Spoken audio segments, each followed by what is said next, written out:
Bismillahirrahmanirrahim. Assalamualaikum warahmatullahi wabarakatuh. Selamat pagi, salam sejahtera untuk kita semua. Yang saya hormati Pak Ses Ditjen Perikanan Tangkap, Pak Fris Direktur Pelabuhan Perikanan, para direktur yang hadir secara daring, kemudian ada Sekretaris Inspektorat Jenderal Kementerian Kelautan dan Perikanan, ya. Lalu PLT Inspektur 2, Inspektorat Jenderal KKP, para Kepala Dinas Kelautan dan Perikanan Provinsi atau yang mewakili. Jadi Bapak Ibu sekalian, kita sudah memulai kembali kegiatan monitoring dan evaluasi di lingkungan KKP.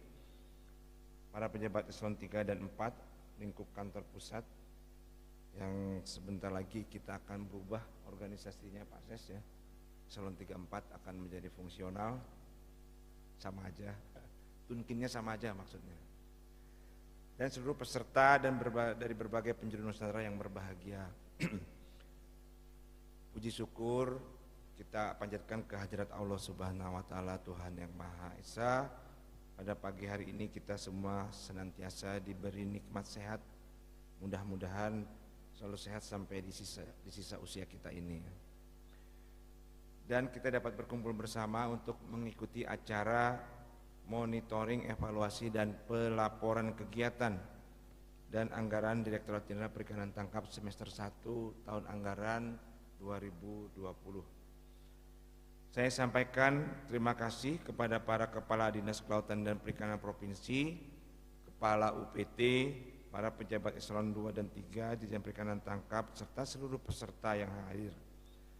Saya sangat senang bisa hadir pagi hari ini bersama Bapak Ibu sekalian, baik rekan-rekan pusat maupun daerah.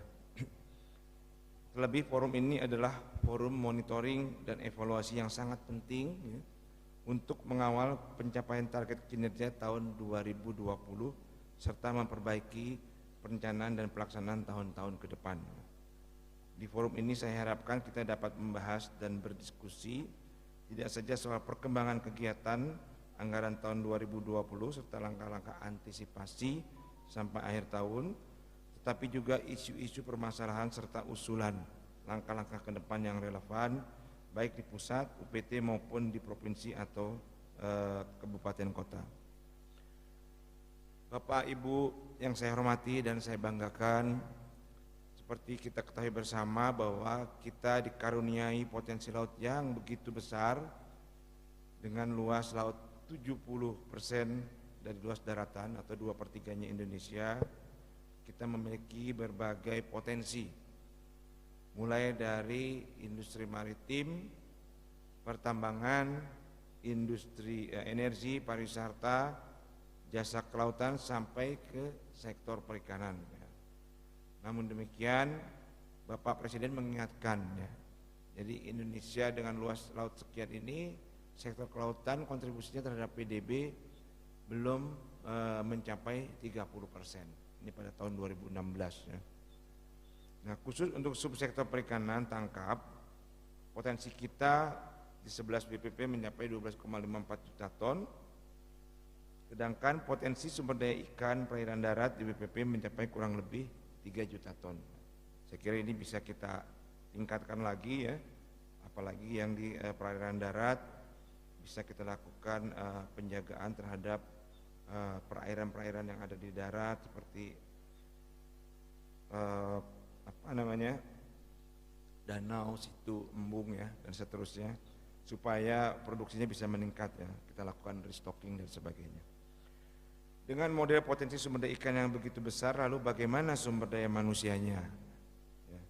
Jumlah nelayan di Indonesia mencapai 2,6 juta orang, terdiri dari 2,2 juta nelayan di laut dan 378.000 nelayan di perairan darat. Ya. Sebentar lagi kita akan menerapkan Undang-Undang Cipta Kerja yang baru, di mana setiap orang harus terdaftar usahanya. Jadi setiap orang, Pak Ses, ya. Artinya seluruh nelayan kita itu harus terdaftar, terdaftar di OSS dan memiliki NIB, ya. Nanti yang paling penting. Jadi kita harus tingkatkan kualitas SDM kita, khususnya di sektor perikanan tangkap untuk masa depan. Apalagi jika kita melihat kebutuhan pangan dari ikan yang terus meningkat karena jumlah penduduk dunia itu terus meningkat ya. Kira-kira tahun 2030 itu mencapai 9 miliar lebih ya.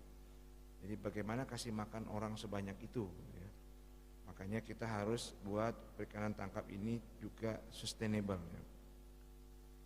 Pada tahun 2045 Indonesia diproyeksikan akan membutuhkan asupan pangan dari ikan minimal 15,9 juta ton. Selain itu, pasca pandemi COVID-19 diprediksi akan terjadi peningkatan permintaan produk perikanan yang signifikan, mengingat sektor terkait seperti pasar lokal, pariwisata, perhotelan, restoran maupun permintaan internasional akan kembali meningkat ya. Untuk itu perlu konsolidasi dari semua pihak dalam memanfaatkan peluang tingginya permintaan produk perikanan pasca COVID-19. Selain kaya akan sumber daya ikan di laut, teritorial dan pedalaman, kita juga memiliki peluang yang sangat besar di area zona ekonomi eksklusif ya, dan laut lepas. Nah, ini mungkin selama ini juga agak terhambat. Ya, kemarin saya ke Bali, alhamdulillah perikanan tuna di sana sudah kembali normal ya. Tangkapan SBT-nya juga sangat bagus gitu ya, sangat baik ya. Bapak Ibu yang saya hormati dan saya banggakan, dengan potensi dan peluang yang kita miliki, saya ingin kembali kepada konsep dasar yang merupakan aspek utama pengelolaan perikanan tangkap, bahwa pengelolaan perikanan yang maju dan berkelanjutan harus menyeimbangkan berbagai aspek pengelolaan, yaitu aspek biologi, lingkungan, ekonomi, dan sosial. Jadi ecosystem approach to fisheries management ya, itu juga harus kita kedepankan, harus kita terapkan. Nah, keempat aspek ini harus dikelola dengan baik ya, sehingga tidak saling menghilangkan satu sama lainnya. Sebagai contoh, untuk memaksimalkan manfaat ekonomi dari sumber daya yang tersedia, kita tidak bisa serta-merta meningkatkan eksploitasi tanpa melihat daya dukung lingkungan dan biologi. Begitu pula sebaliknya, kita tidak bisa serta-merta semata hanya melihat sisi lingkungan dan biologi tanpa mempertimbangkan aspek sosial dan ekonomi dari nelayan dan masyarakat kita. Saat ini kita sudah melakukan kegiatan konservasi mencapai 23,5 juta hektar. Ke depan kita akan tingkatkan terus hingga 32,5 juta hektar ya. Jadi aspek lingkungannya benar-benar kita tingkatkan. Kemudian Pak Menteri juga sudah sangat mengharapkan program kampung nelayan itu bisa kita jalankan dengan baik ya. Perbaikan kampung nelayan, bedah kampung nelayan. Bapak Ibu sekalian, terkait dengan capaian produksi perikanan tangkap secara nasional, dapat kita lihat bersama bahwa tren produksi kita meningkat ya. Dari tahun 2014 6,4 juta ton, kemudian meningkat 7,5 juta ton di tahun 2019, dan pada tahun 2020 kita targetkan 7,7 juta ton ya. Tentunya ini harus didukung oleh pendataan yang baik ya, pendataan yang baik. Mulai tahun depan enumerator kita akan bekerja lagi ya di setiap pelabuhan. Dengan tren produksi perikanan tangkap yang positif ini, kita sudah berada di jalur yang benar, tinggal mengakselerasi agar target yang sudah ditetapkan dapat kita capai. Berdasarkan capaian pada triwulan 1 tahun 2020 dan prognosa yang ada, saya yakin bahwa target produksi perikanan tangkap tahun ini dapat dicapai walaupun pandemi COVID-19 sampai saat ini belum berakhir ya. Karena memang nelayannya masih terus melaut tuh. Dari sisi nilai tukar nelayan, memang kita harus akui bahwa COVID-19 ini memberikan dampak yang nyata ya. Periode bulan Februari, Maret, dan April menunjukkan bahwa NTN kita menurun akibat banyak ikan yang tidak terserap pasar ya. Banyak cold storage yang penuh ya. Di Morotai itu cold storage-nya penuh.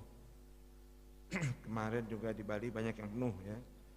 Dan ini karena memang konsumsinya yang terbatas atau ekspor yang terhambat ya. Karena transportasi ke sana tidak ada gitu ya.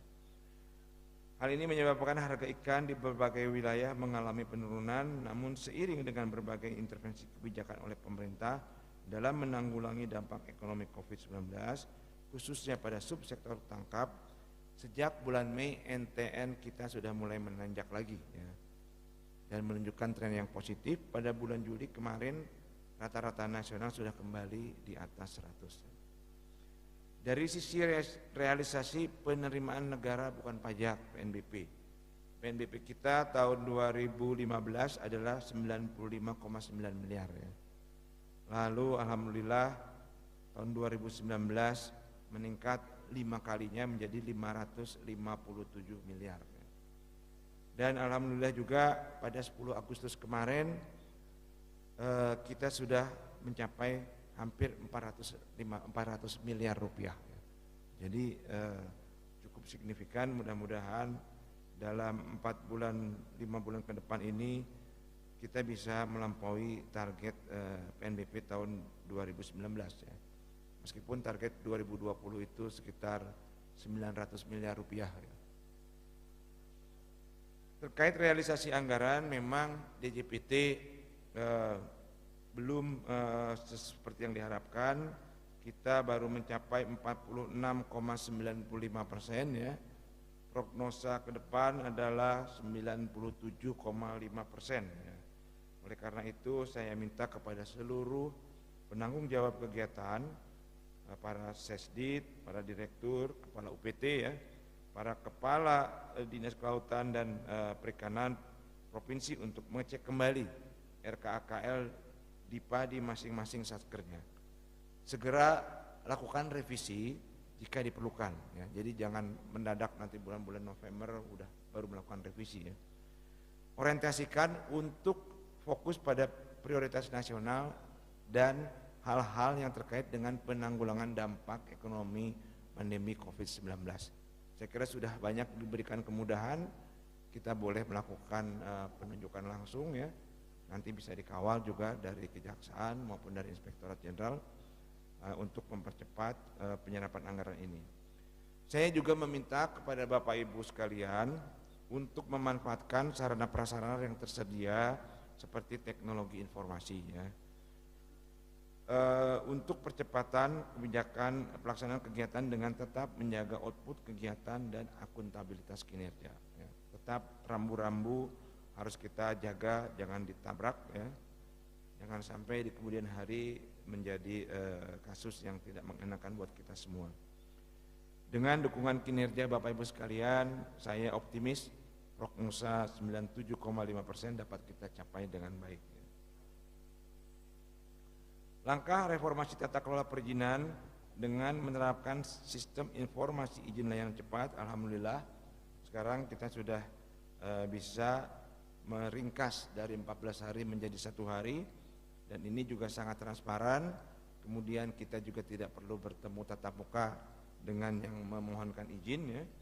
Dengan akselerasi ini kami berharap para nelayan, pelaku usaha perikanan tangkap dan stakeholder terkait lainnya dapat semakin mudah dalam berusaha di bidang perikanan tangkap. Terlebih di masa pandemi saat ini, kecepatan dan kemudahan layanan menjadi kunci untuk perbaikan perekonomian yang sedang tertekan. Untuk kita ketahui bersama, triwulan 2 kemarin perekonomian kita minus 5,3% ya. Dan ini kalau masih minus terus, triwulan 3-nya kita bisa masuk ke dalam terjerat dalam resesi ekonomi ya. Pelayanan melalui CP ke penerbitan SIUP, CP dan SIKPI saat ini juga sedang digagas untuk digabungkan menjadi satu melalui nanti Undang-Undang Cipta Kerja ya, sehingga akan lebih mudah lagi untuk berusahanya. Terkait dengan sertifikasi awak kapal perikanan ya, untuk meningkatkan kompetensi awak kapal perikanan sampai saat ini sudah diterbitkan sebanyak 15.289 sertifikat. dengan rincian 9.766 SKPI, sertifikat keahlian penanganan ikan, 5.523 sertifikat ahli alat penangkapan ikan. Ini kalau sudah STCW, Fisheries-nya kita sudah ratifikasi ya.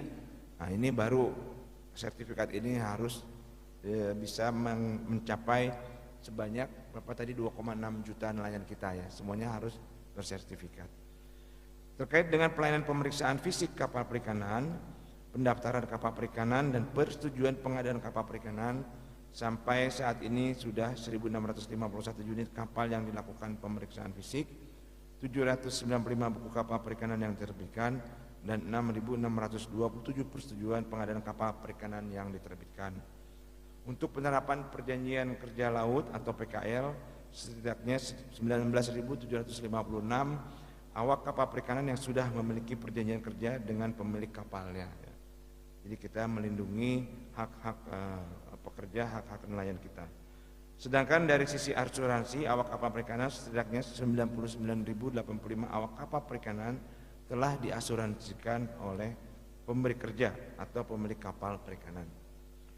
Dari sisi penerapan logbook, khusus tahun 2020 sampai saat ini setidaknya sudah 6.998 logbook yang diverifikasi.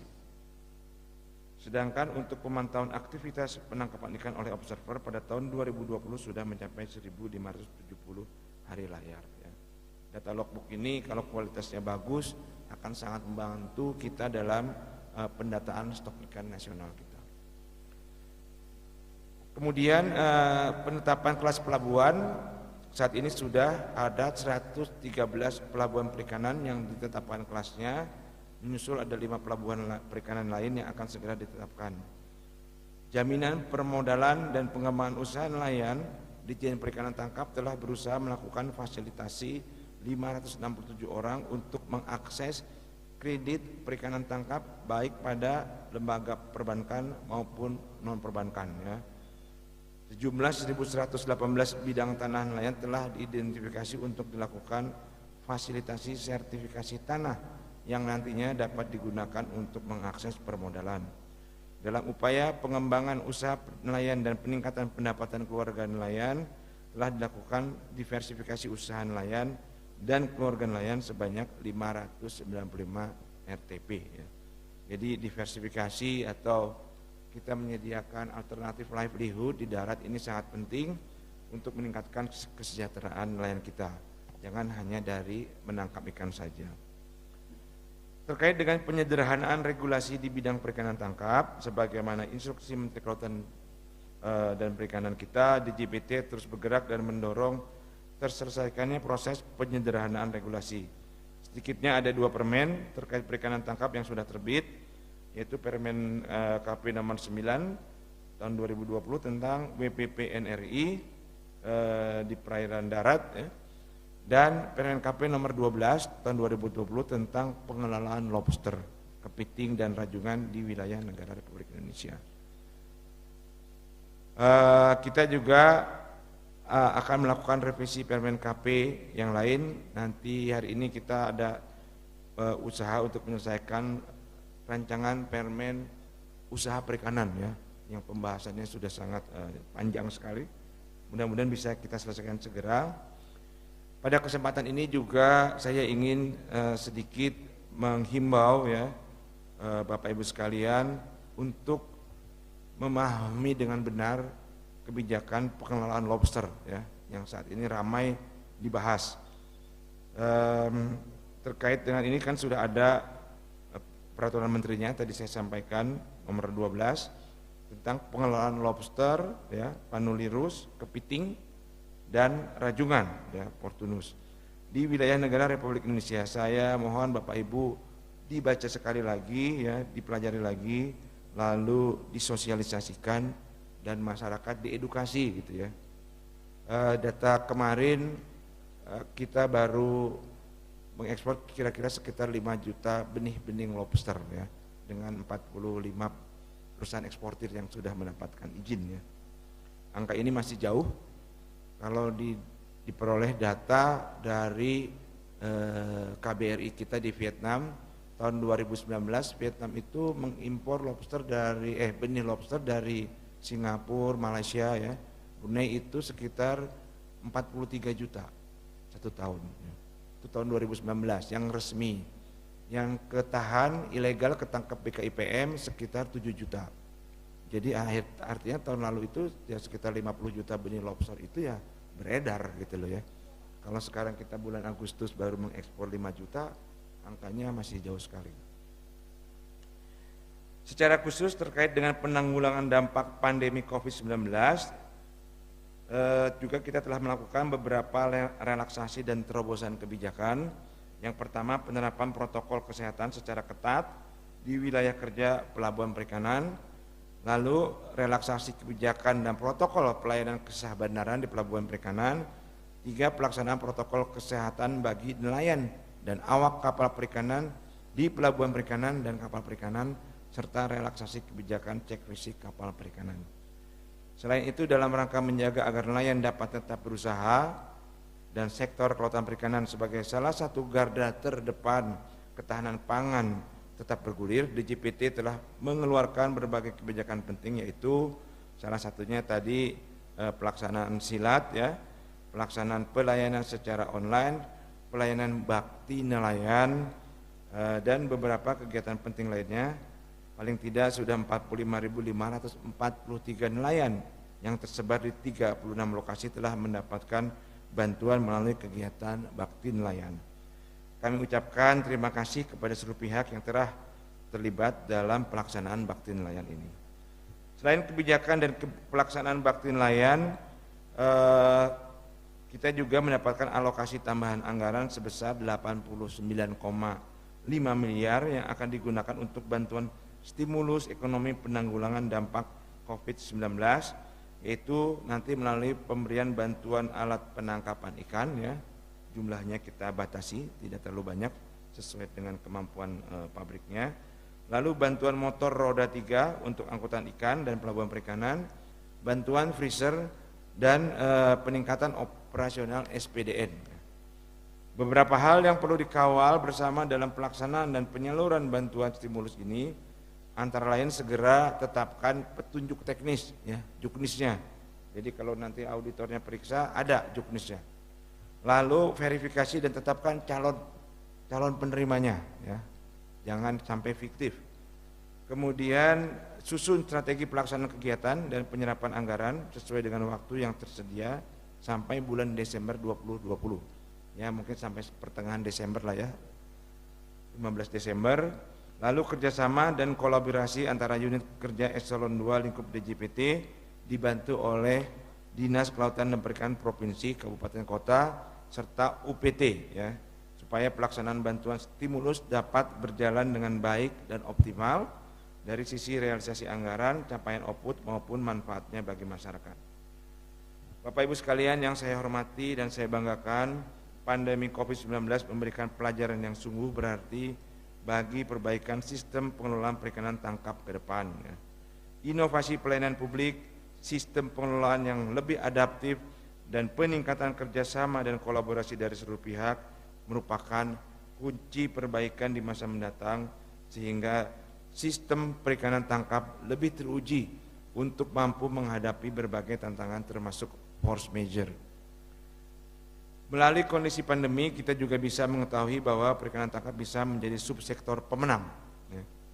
Fakta menunjukkan, walaupun ada pandemi, aktivitas penangkapan oleh nelayan tergolong stabil, yang membuktikan bahwa sistem suplai perikanan tangkap sangat kuat di segala kondisi. Di sisi lain, permintaan konsumsi pun tidak pernah menurun, yang menunjukkan sistem demand produk perikanan hasil tangkapan menjadi kebutuhan yang akan selalu ada, bahkan semakin tinggi. Agar perikanan tangkap menjadi subsektor pemenang, ada beberapa hal yang perlu kita wujudkan, antara lain komunikasi dan kolaborasi yang harmonis dengan seluruh stakeholder, utamanya nelayan. Jadi tolong ini juga perintah Presiden agar kita berkomunikasi dengan baik dengan seluruh stakeholder kita ya, para pengusaha, nelayan dan lain-lain. Lalu kita perlu mendapatkan dukungan lintas sektor, Kementerian PUPR, Kementerian Perhubungan, untuk mewujudkan perikanan tangkap yang maju dan berkelanjutan. Lalu kita kelola SDI berbasis WPPNRI secara terintegrasi hulu hilir, dikembangkannya infrastruktur pelabuhan perikanan berbasis kewilayahan dan terintegrasi termasuk pengembangan major project pelabuhan perikanan bertaraf internasional. Yang kelima, optimalnya kekuatan armada perikanan nasional termasuk kemampuan untuk beroperasi di zona ekonomi eksklusif dan di laut lepas. Kita akan mendorong ini. Diberdayakannya nelayan dengan basis kebutuhan dan sumber daya lokal agar memberi dampak besar terhadap perekonomian lokal serta digunakannya teknologi informasi secara efektif di segala sisi agar perikanan tangkap makin produktif dan efisien. Dengan modal utama tersebut, kita yakin target perikanan tangkap tahun 2020-2024 dapat kita wujudkan seperti NTN 107, produksi 10,10 juta ton, serta pendapatan nelayan rata-rata 5,36 juta per bulan per orang.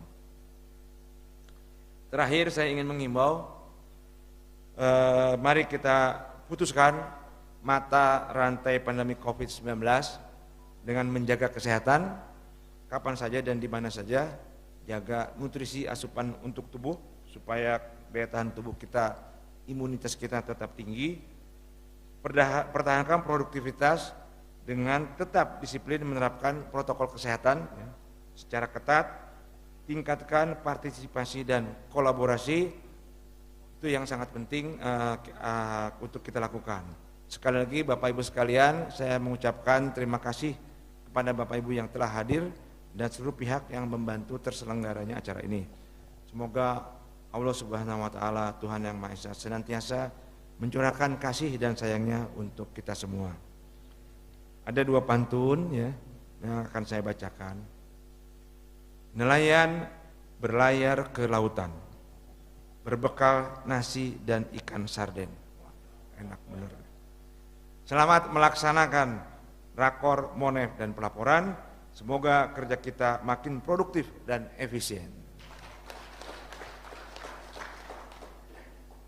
Pergi berlibur ke Sulawesi, pulangnya membeli ikan baronang. Mari kita tingkatkan kinerja dan kolaborasi agar perikanan tangkap menjadi sektor pemenang. Dengan mengucapkan Bismillahirrahmanirrahim, rapat kerja monitoring, evaluasi dan pelaporan kegiatan dan anggaran Direktorat Jenderal Perikanan Tangkap tahun anggaran 2020 semester 1 dengan ini saya nyatakan dibuka.